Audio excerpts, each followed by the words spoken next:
So governments clearly have a role to play in the future of electric vehicles. It's just really establishing how that role is best played out.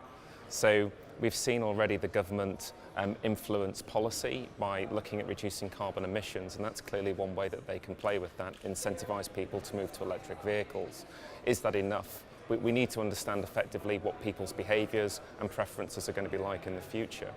And so the marketplace at the minute is still quite nascent. We don't really understand how people are going to use electric vehicles and what people's preferences will be. So really for the government to get involved with the infrastructure, you don't want to put infrastructure which is effectively going to be useless or obsolete in 5 years' time. So really, I think at the minute, government's best dictated by policy and helping local authorities in terms of their strategies going forward in support of electric vehicles.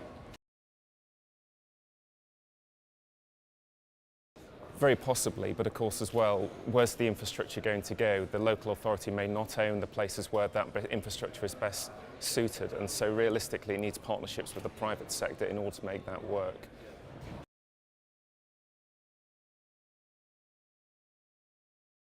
Well, certainly governments can always do more, but there's competing preferences and realities in terms of what they can do. Certainly, we're seeing through policy now people's change.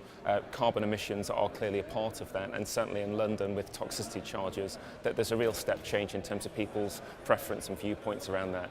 Will more follow? Who knows? And just to finish, in 2019, what ideally would you like to see?